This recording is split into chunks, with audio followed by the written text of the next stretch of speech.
Colgate Dental Cream to clean your breath while you clean your teeth and help stop tooth decay, and Luster Cream Shampoo for soft, glamorous, caressable hair bring you Our Miss Brooks, starring Eve Arden.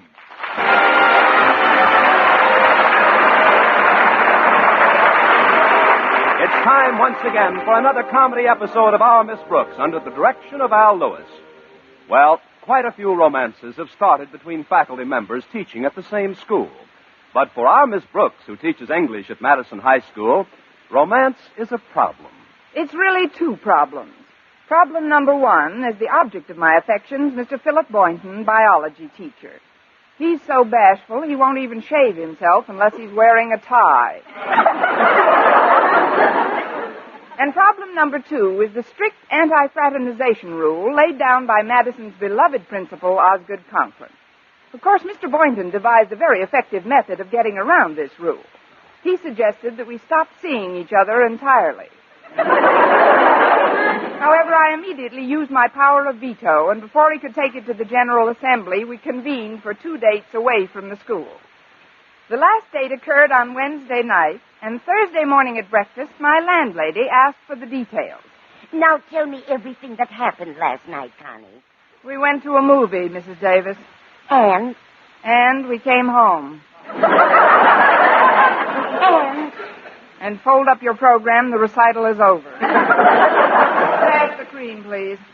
But what did Mr. Boynton say? What did he do? Nothing. Pass the cream.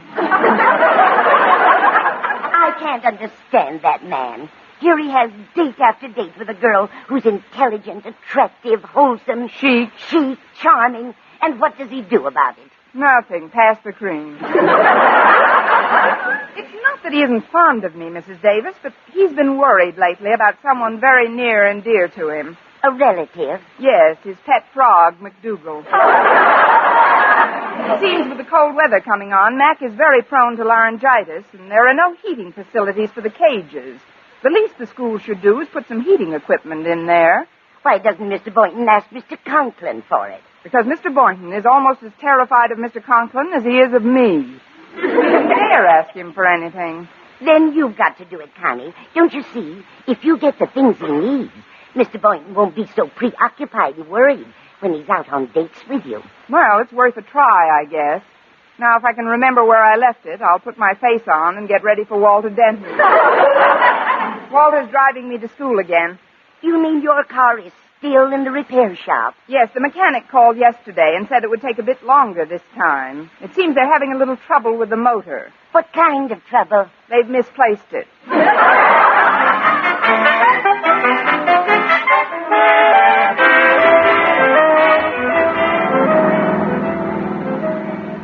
I'm glad you picked me up early today, Walter. I've got to stop into Mr. Conklin's office before my first class. What a depressing way to start off the day. I'm glad I don't have to see our beloved principal this morning. I'm low enough already. Low? I feel gloomier than a school teacher's personality. Present company accepted, of course. Of course. But what's the reason for this blue mood? Did Harriet Conklin give you the go-by? Oh, no, ma'am. No, Harriet and I are still an item. It's Stretch Snodgrass who's preying on my mind. Maybe that's because he hasn't got one of his own. Well, I know he's never been exactly a beacon of brilliance scholastically, Miss Brooks, but on that gridiron he's always been a tower of strength. Up to last week, that is. What happened last week? Well, you saw the game last Saturday. Didn't you see what he did? Sure. He picked up a fumble and ran 85 yards with it. Of course, I couldn't quite figure out why I was the only one in my section who was cheering. He ran the wrong way. How Oakhurst beat us on that one numbskull play. Oh, but if you think that was bad, you should see Stretch at practice. He's just awful out there. His blocking is positively sad, and his tackling's getting everybody down. Isn't that what it's supposed to do? Oh, Miss Brooks, this is no laughing matter. If Stretch doesn't perk up, we'll lose our big game to Clay City next week. Well, what do you think is the cause of this change in him, Walter? Well, I know what it is. The big goof's in love. Love? And the trouble is he won't tell anybody who the girl is. Hey, wait a minute. He's very fond of you, Miss Brooks. Maybe you could straighten him out. You know, have a talk with him and I'd like to help, Walter, but I've got a more pressing problem this morning. That's why I'm going straight to Mr. Conklin's office. What could possibly be more pressing than Madison's winning the battle of the year? My winning the battle of Boynton's lab.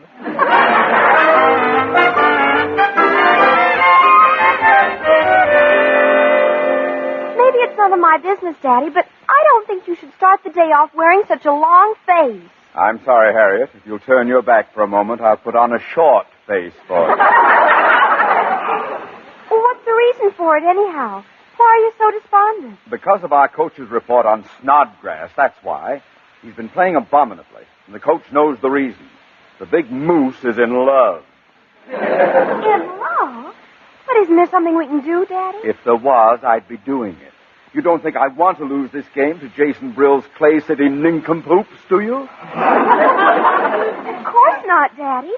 I know Mr. Brill's your arch rival. He's worse than that. He's... No, what's the use? There's just no way out. There's no way I could possibly feel any worse than I do right now. Have you thought of Miss Brooks, Daddy? You have just shown me a way.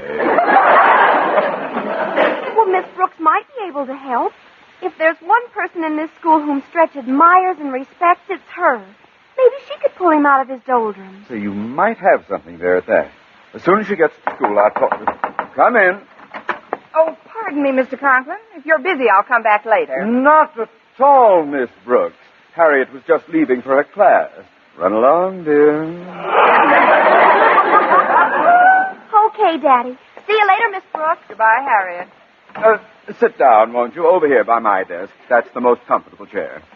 Maybe you don't know who I am. It's Miss Brooks, Mr. Conklin. I know it's Miss Brooks. And I'm delighted that you dropped in to see me this morning. You are? Well, then it won't be so difficult to ask a favor of you. You want a favor of me, Miss Brooks? Yes, sir. Now, isn't that a coincidence? I want a favor of you. One hand washes the other, eh? That's as good a way as any to get them both clean. But my favor isn't exactly for I don't care what it is, Miss Brooks. If you do a favor for me, I'll do a favor for you. Or as my old commanding officer, Colonel Elliot Reed, used to say, you play ball with me, and I'll play ball with you. He was a Texan. But what's your favor, Mr. Conklin? Well, as you know, Madison's big football game with Clay City is to be played next week. Yes, sir. You are also aware of my intense rivalry with Jason Brill, their principal. Yes, sir, but what do you want of me, Mr. Conklin? Well, it's very simple, Miss Brooks. Perhaps you've heard about Snodgrass running the wrong way last Saturday. Mm-hmm. Now, you know that nobody with half a brain could make a mistake like that twice, except perhaps Snodgrass and that idiot woman a few rows behind me who kept cheering him. Next Saturday, I'll keep my mouth shut. What do you think I can do about Stretch, Mr. Conklin? Well, you may be able to straighten him out. You see, Miss Brooks, he's been even worse in practice this week than in that game last Saturday. And the coach seems to think it's because he's in love. That's what Walter Denton thinks, too. Does Denton know with whom? No, nobody does. Ah, exactly. And that's where you come in. In his lame-brained, dunce-like way, Snodgrass admires you greatly. He has his reasons, I'm sure. We lame-brained dunces are pretty clannish. So, what I meant was, you seem to be the logical person to find out just what little baggage is turning Snodgrass's head. And I use the word advisedly. And if I find out, then what? Then your natural feminine instincts will come to the fore, and you will devise some way to circumvent the activities of the aforementioned bit of baggage. Now then, what is the favor you seek? Well, Mr. Boynton needs some new equipment for the biology lab, and he's too timid to ask for it. He shall have it. What kind of equipment? Some heating facilities, for one thing, and more comfortable cages for his frogs and guinea pigs. It's done. Anything else? Else? Well, now that you mention it, I could use a new desk and some new window shades. I also would like to have my room painted a nice, cheerful shade of green. Miss Brooks.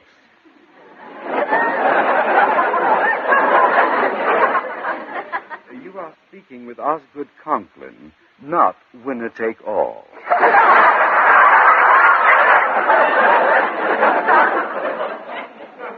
Well, if you feel that way about it, maybe Stretch and his girl should be left alone. After all, A nice, cheerful shade of green it is. Now, you're sure you know what to do, Miss Brooks? Leave it to me, Mr. Conklin. When I get through with him, Stretch will not only check his baggage, he won't call for her for 30 days.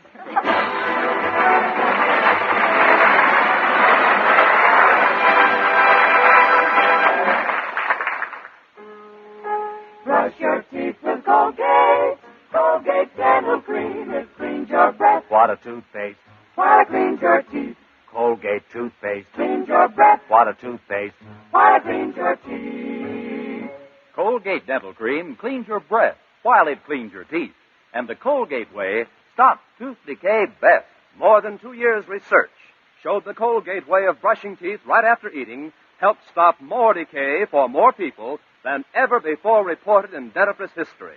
Yes, the Colgate way stopped tooth decay best, better than any other home method of oral hygiene. No other toothpaste or powder, ammoniated or not, has proof of such results.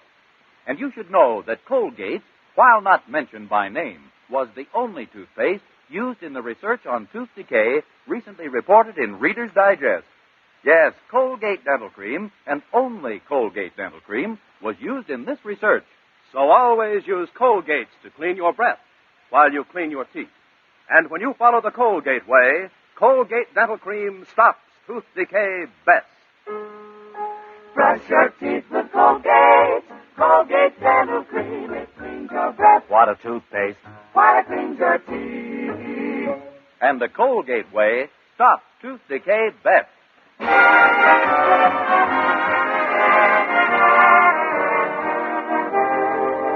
Well, I took advantage of a free period I had right before lunch and sought out Madison's moon-eyed mastodon, Stretch Snodgrass. I found him near the water fountain in the hall. He was slouching against the wall and seemed half asleep, but when I approached him, he snapped to attention. Hi. Hello, Stretch. I hope I'm not keeping you up. I hope I'm not keeping you from any of your classes, but I would like to talk to you for a few minutes. You ain't keeping me from nothing, Miss Brooks. French class is the place which I'm supposed to have been at pretty soon from now.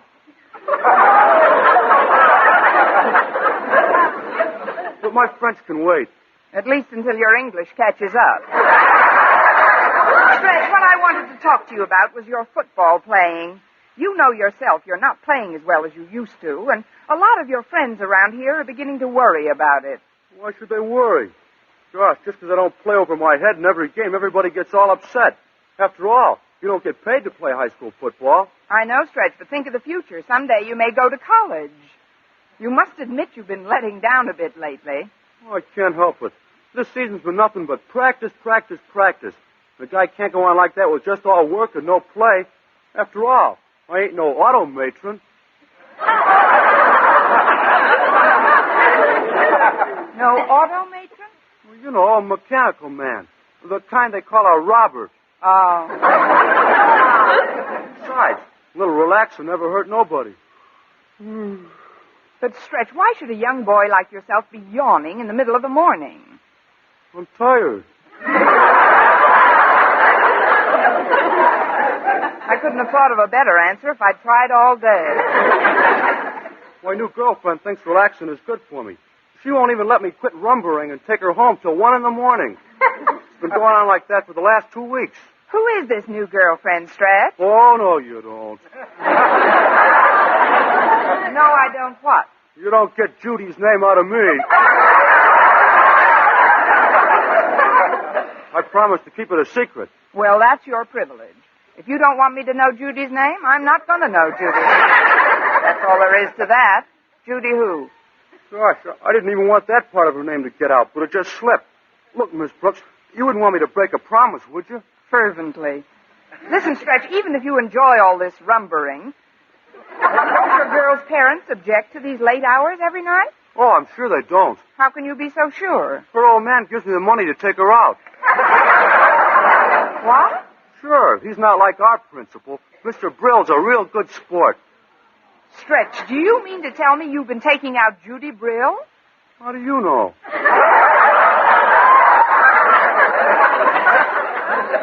A little bird brain told me. Oh, I can't wait to see Mr. Conklin's reaction to this bit of news. Gosh, Miss Brooks, you're not going to tell Mr. Conklin, are you? Not yet, Stretch. Out of consideration for his family, there's something I've got to find out first. What's that? If his life insurance is paid up.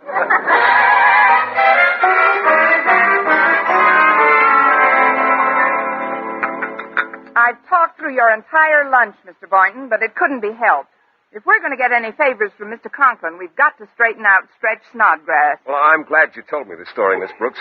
Imagine Jason Brill putting his own daughter up to a trick like that. What kind of a girl is this Judy Brill, anyhow? Well, you know the expression, sweet 16 and never been kissed? Yes. When this kid reached 12, she was ineligible.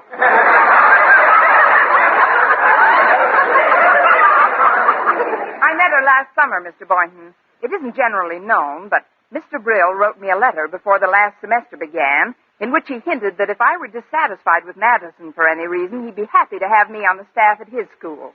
Oh, he's approached several teachers here, Miss Brooks. It isn't that he wanted you so much. It's just that there are no lengths to which Mr. Brill won't go to harass Mr. Conklin. Flatterer. But according to reports from some friends on the faculty at Clay City High, Judy Brill is quite a little firebrand. She's at an age now where she considers all males fair game. There's an age?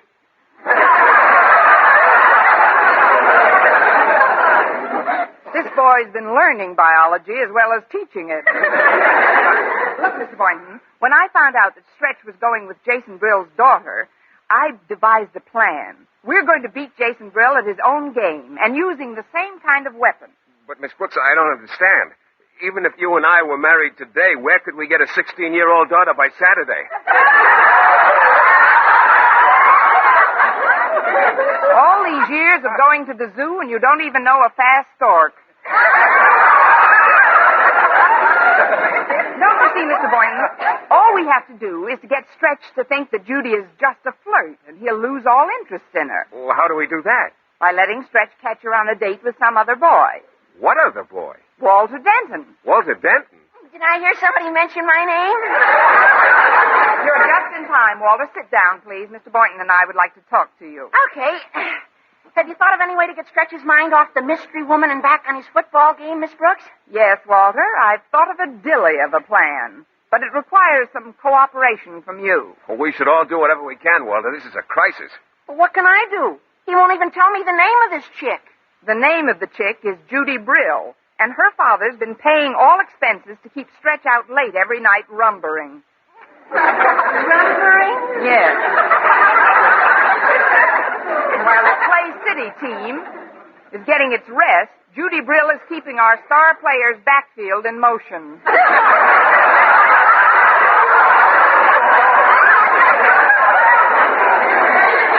But I know the kind of a boy Stretch is, and if we can arrange to have him catch Judy with another boyfriend, I know he'll forget all about her. Well, not only forget about it, but it might make him so mad he'll go out on that field Saturday and play the game of his life. Say, that sounds like a swell idea. Of course, Stretch is boxing champ of Madison, too, so it might not be so pleasant for the guy he catches with his girl. Well, that's a necessary risk, I guess. Who's the chump you've got lined up to be the patsy in this? Don't be crude, Patsy. Walter. I thought that you'd be happy to volunteer for this job. Me? Well, you want to see Madison beat Clay City, don't you? Well, sure I do, but will I have my bandages off in time? Oh, you've never seen Stretch fight. I have. Believe me, Walter, Mr. Boynton and I will make sure that Stretch doesn't lay a hand on you. He doesn't have to. He could kick me to death. I'm afraid you'll just have to count me out, folks. Oh, count you out, but Walter Stretch is a very dear friend of yours. You don't want to see him ruin his life, do Don't you see, Walter, this girl isn't right for Stretch. It isn't just a football game that's involved. It's a boy's future. But what about my future? What about your future? I want to be around when it gets here. Oh, look, Stretch has a terrible temper. And if he catches me making goo-goo eyes at his girl, he'll clobber me till I'm dismal. Besides, there's Harriet Conklin. Oh, we're virtually betrothed. What would she think if she heard I was out with another girl? She won't hear, Walter, and even if she does, we can always explain that you were just doing it for the good of your school. I'm sorry, I'd rather not take the chance.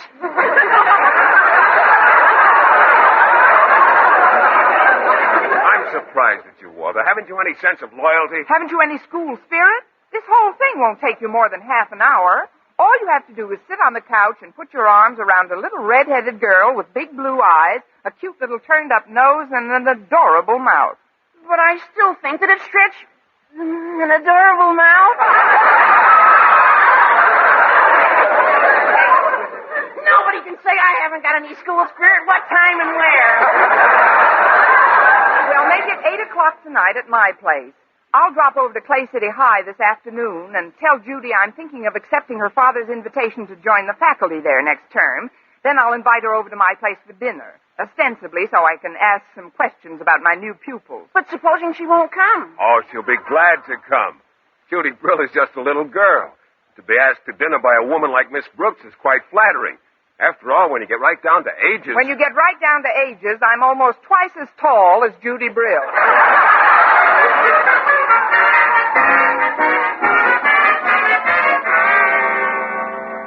I'm glad you were able to come over this evening, Judy. Me too, Miss Brooks. The dinner was wonderful, and I've enjoyed talking to you about your teaching at Clay City next term. I suppose you feel you should be out dancing Stretch's feet off, but you've still got 3 nights before the big game, and not seeing you tonight will only make you more anxious. You're so right. Men are such problems. They're just like children. You've got to play up to their ego and convince each one he's the only man in your life. Oh, but listen to me telling you about men. A sophisticated, charming woman like you. Oh, I just wish I had your knowledge of men. Want to trade?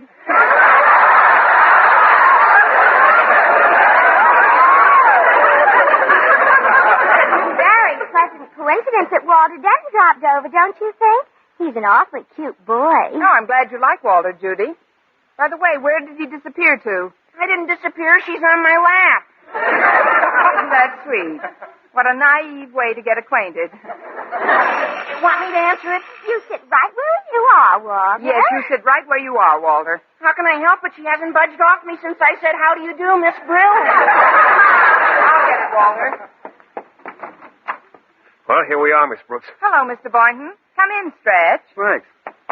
Well, what brings you to this part of town, Stretch? Well, I was just walking home when Mr. Boynton drove up alongside the curb in his car and stuck his head out of the window and said, "Hi, Stretch, just the fellow I've been looking for. How about hopping in and going for a little ride over to Miss Brooks's place and having a glass of milk or something, if you haven't got anything better to do?"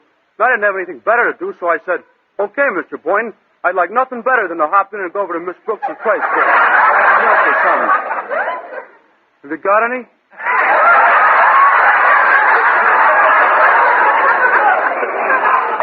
So that's what brings you to this part of town. I'll give you some milk later, Stretch. There are some friends of yours in the living room. Come on in. Pardon me, kids, but we've got company. Hi, Walter, I didn't know that. Judy, what are you doing here? Well, Miss Brooks invited me over to dinner, and then Walter just sort of dropped by. You sort of dropped by? Hold him, Miss Brooks. Surround him, Mr. Boynton. What's everybody so jumpy about? Aren't you sore at me for sitting here with your girl? Sore? Heck no, Walter, you do me a big favor. You see, I got to thinking about what Miss Brooks said this morning, and I realized that I got to get a lot more sleep if I'm going to be any good in the game Saturday. Oh, but Stretch, dear, you don't have to sleep so much. Well, sure I do. It ain't that I don't appreciate what you and your dad done for me, Judy, and I certainly ain't mad about all that rumbering. It's just that for an athlete, rumbering's not as good as slumbering. Now, Walter, if I may make a suggestion, I think you should drop Miss Brill off at the bus station. What's this all about, anyway? Is this some kind of a plot? Turnabout is fair play, Miss Brill. Yeah. And if you'll excuse me right now, I'll turn about and hit the road. I'll excuse all of you right now. That is, all but you, Mr. Boynton. Well, this is what I get for accepting the hospitality of a Madison Highite. Thank you, and good night. Don't slam the door. Come on, Stretch. The least we can do is drop her off at the bus station. Good night, Miss Brooks, Mr. Boynton. Good night, folks. Well, it's simmered down to just the two of us, Mr. Boynton. Let's sit down on the couch, hmm? All right. You know, Miss Brooks, in spite of the fact that I'm a biologist, I've never been overly observant about the emotional reactions of the people around me. You're not just beating your Bunsen burner, Boynton. You have seemed a little preoccupied at times. Well, be that as it may, Miss Brooks, your interest in the welfare of my little animals and the trouble you went to see that I got proper heating facilities for my lab have, well, they've made me realize just how much you care. Really, Mr. Boynton? Yes, indeed. And I want you to know that I care even more than you do. You care even more than I do? Well, yes. I've got $5 bet on that game Saturday. Well, here's $2.50. I'll take half of your bet, and we'll set up housekeeping on the 40-yard line.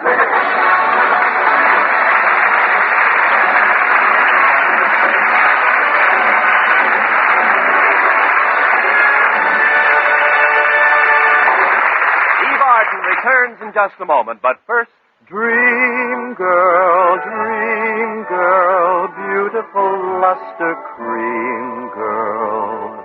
Tonight? Yes, tonight. Show him how much lovelier your hair can look after a Luster Cream shampoo. Luster Cream, world's finest shampoo. No other shampoo in the world gives you Kay Daumit's magic blend of secret ingredients plus gentle lanolin. Better than a soap, better than a liquid. Luster Cream is a dainty cream shampoo. Leaves hair 3 ways lovelier.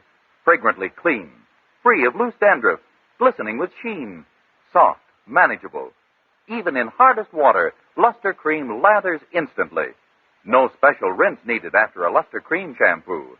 So gentle, Luster Cream is wonderful even for children's hair. Tonight? Yes, tonight, try Luster Cream shampoo. Dream girl, beautiful luster cream girl. You owe your crowning glory to a luster cream shampoo. And now, once again, here is Eve Arden. Here's a message for every young man over 17 years of age. Your National Guard offers you opportunities to train in your spare time while living at home. Yes, train with your hometown buddies using Army and Air Force equipment under the direct supervision of veteran Army and Air Force instructors. You'll receive valuable military experience, increase your civilian skill, and at the same time you'll be paid at regular service rates. Join the National Guard unit in your community now. This is Vern Smith reminding you to tune in next week to another Our Miss Brooks show, brought to you by Luster Cream Shampoo for soft, glamorous, caressable hair, and Colgate Dental Cream to clean your breath while you clean your teeth and help stop tooth decay. Our Miss Brooks, starring Eve Arden, is produced by Larry Burns, written by Al Lewis, with the music of Wilbur Hatch. Mr. Boynton is played by Jeff Chandler, Mr. Conklin by Gail Gordon. Others in tonight's cast were Jane Morgan, Dick Crenna, Gloria McMillan, Leonard Smith, and Sandra Gould.